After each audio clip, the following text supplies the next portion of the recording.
Hello friends, हमारे सभी video को लाइक करने के लिए आप सभी का बहुत धन्यवाद। आज मैं आपको बताऊंगा रिकॉर्ड रिव्यू। रिकॉर्ड रिव्यू में एनक्वास में जो जो क्वेश्चन पूछे जाते हैं आयुष्मान वर्ग के मंदिर में, हमने इसके ऊपर पार्ट 5 तक वीडियो बना ली थी। आज पार्ट 6 वीडियो में आप सभी का बहुत बहुत स्वागत है। इसमें मैं आपको बताऊंगा पार्ट 6 वीडियो में ब्रेन स्टॉर्मिंग क्या होता है, फिशबोन एनालिसिस क्या होता है, वाइवा एनालिसिस क्या होता है, स्मार्ट ऑब्जेक्टिव क्या होता है और क्वालिटी पॉलिसी क्या होता है। अगर आपको हमारी वीडियो अच्छी लगे तो हमारे चैनल को सब्सक्राइब करना ना भूलें, वीडियो को लाइक और शेयर करना ना भूलें। चलिए देरी न करते हुए शुरू करते हैं। 51 जो चेक पॉइंट होता है, root cause analysis is done. Root cause निकालने के लिए हम इस्तेमाल करते हैं ब्रेन स्टॉर्मिंग। ब्रेन स्टॉर्मिंग को आप ऐसे समझ सकते हैं, ब्रेन मतलब दिमाग, स्टॉर्मिंग मतलब तूफान, दिमाग का तूफान। इसमें बेसिकली हम क्या करते हैं, जैसे हमारा जो आयुष्मान के मंदिर है, हमारा जो हॉस्पिटल है, उसमें कोई गैप निकल के आया, तो हम उस गैप को ठीक करने के लिए अपने सारे स्टाफ की एक मीटिंग करते हैं।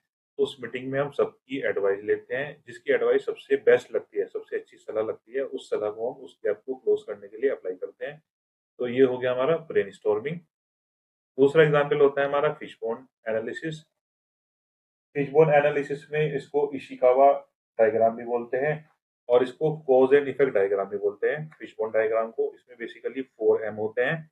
जैसे हमने एक फॉर एग्जांपल हमने बनाया नो रिकॉर्ड मेंटेनेंस, रिकॉर्ड की मेंटेनेंस ठीक प्रकार से नहीं हो रही है, ये हमारा गैप स्टेटमेंट है। इसमें हमने 4M लिए, मेथड, मैन पावर, मैकेनिज्म और मटेरियल। मेथड में क्या हुआ कि हमारे पास पॉलिसी अवेलेबल नहीं थी रिकॉर्ड को मेंटेन करने की। मैन पावर में क्या था, हमारे जो ट्रेनिंग नहीं थी रिकॉर्ड मेंटेन करने की।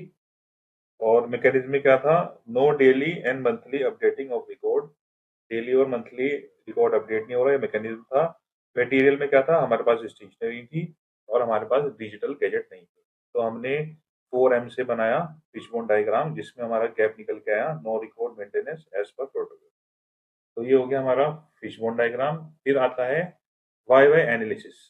वाई वाई, ये भी रूट कॉज एनालिसिस का एक क्वालिटी टूल होता है। वाई वाई एनालिसिस हम बना सकते हैं, फॉर एग्जांपल जैसे बायोमेडिकल वेस्ट का मैनेजमेंट ठीक ठीक प्रकार से नहीं हो रहा है, ये गैप है हमारा, हमारे आयुष्मान के मंदिर का।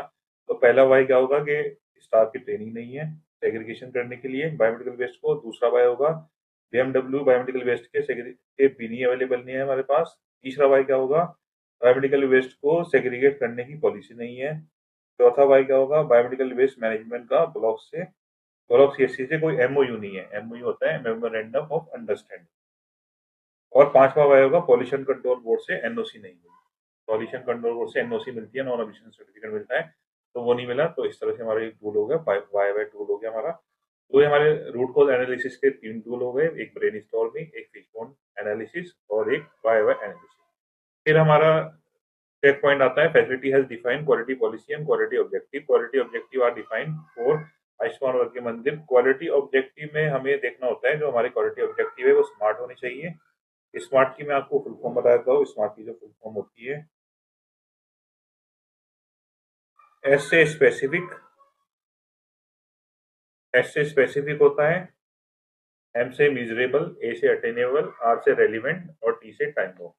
इसको ऐसे भी समझ सकते हैं, जैसे जो स्मार्ट होता है स्पेसिफिक, जैसे मान लीजिए हमारा स्मार्ट ऑब्जेक्टिव है, ये हमेशा हमारा निकलता है आउटकम इंडिकेटर से। जैसे आउटकम इंडिकेटर में हमारा एएनसी जो है वो 70% है, उसको हमें बढ़ा के जो है 96% करना है। जैसे हमारा एएनसी अभी मान लीजिए सितंबर में 70% है, हमें उसे बढ़ा के नवंबर तक, 30 नवंबर तक 96% करना है।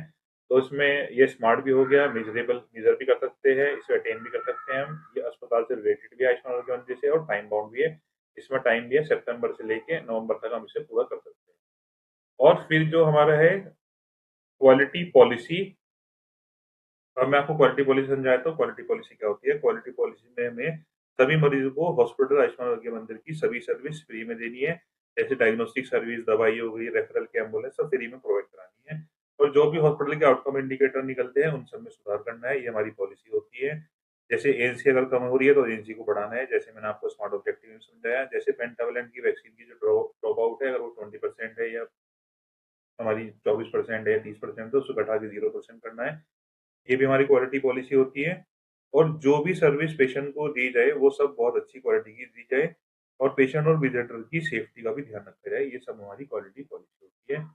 तो पार्ट 6 वीडियो में मैंने आपको बताए ब्रेनस्टॉर्मिंग, रूट कॉज एनालिसिस का जो टूल होता है, क्वेरी टूल, फिशबोन डायग्राम के बारे में, इशिकावा डायग्राम, वाई एनालिसिस और स्मार्ट ऑब्जेक्टिव और क्वालिटी पॉलिसी के बारे में बताया पार्ट 6 वीडियो में। पार्ट 7 की वीडियो जो रिकॉर्ड व्यू में है वो हमारी बनी हुई है आउटकम इंडिकेटर के ऊपर, वो हमारे चैनल पर उपलब्ध है, वो आप देख सकते हैं, जिसमें सारे आउटकम इंडिकेटर है 53 से लेके 78 तक। एक एक पॉइंट को उसमें डिटेल में समझाया गया है, आप उसको देख के अपना आउटकम इंडिकेटर बना सकते हैं। तो आज के लिए इतना ही।